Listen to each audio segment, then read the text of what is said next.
بسم اللہ الرحمن الرحیم۔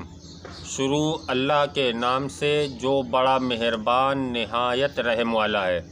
الحمدللہ رب العالمین، سبھی تعریفیں اللہ کے لیے ہیں۔ جیسے اللہ کو چھوڑ کر کے کسی اور کی عبادت کرنا یہ شرک کہلاتا ہے، یا اللہ کو چھوڑ کر کے کسی اور سے مانگنا یہ بھی شرک کہلاتا ہے۔ اب آپ نے زیادہ تر دیکھا ہوگا کہ جب کہیں لڑائی جھگڑا ہو جاتا ہے، جیسے کہ عورتوں میں لڑائی ہو گئی، وہ اپنی قسم کھانے لگتی ہیں، اپنے بچوں کی قسم کھانے لگتی ہیں، اپنے شوہر کی قسم کھانے لگتی ہیں، یا اپنی اولاد کی قسم کھانے لگتی ہیں۔ تو اللہ کو چھوڑ کر کسی اور کی قسم کھانا یہ بھی شرک ہے۔ بھائی اللہ کو اگر اللہ کی قسم کھائی جا رہی ہے تو یہ ہوتا ہے کہ ہاں سب سے بڑا جو ہے وہ کون ہے؟ وہ اللہ ہے۔ تو اب اگر اللہ کو چھوڑ کر کے آپ نے کسی اور کی قسم کھائی تو آپ نے اس کو اللہ سے بڑھ کر سمجھ لیا۔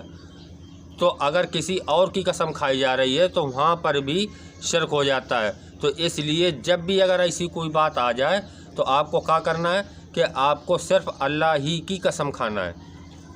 تو اگر کبھی بھی لڑائی ہو جائے، جھگڑا ہو جائے، یا کوئی بات پڑ جائے، یا سچ جھوٹ کا فیصلہ کرنا ہو، تو آپ کو اگر کھانا ہے تو صرف اللہ ہی کی قسم کھاؤ۔ اگر آپ دوسرے کی قسم کھا لیتے ہیں تو وہ شرک ہو جاتا ہے۔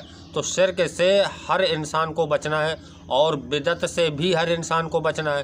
بدعت کیا ہے؟ بدعت اس کو کہتے ہیں کہ جو نبی کریم صلی اللہ علیہ وسلم نے نہ کیا ہو، جو کام نبی کریم صلی اللہ علیہ وسلم نے نہ کیا ہو یا صحابہ سے نہ ثابت ہو تو اس کو بدعت کہتے ہیں۔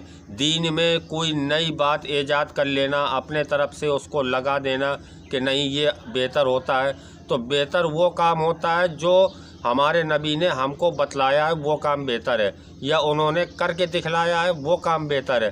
اپنی مرضی سے کوئی کام کرنا وہ بہتر نہیں ہے۔ تو جو کام اپنی مرضی سے کرا جاتا ہے وہ بدعت میں جاتا ہے۔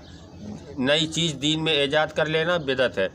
تو دو گناہ ایسے ہیں کہ شرک اور بدعت، اس سے ہر مسلمان کو بچنا چاہیے، اور آپ لوگ بھی بچیں، اور لیکن اللہ کو چھوڑ کر کے کسی اور کی قسم کبھی مت کھانا۔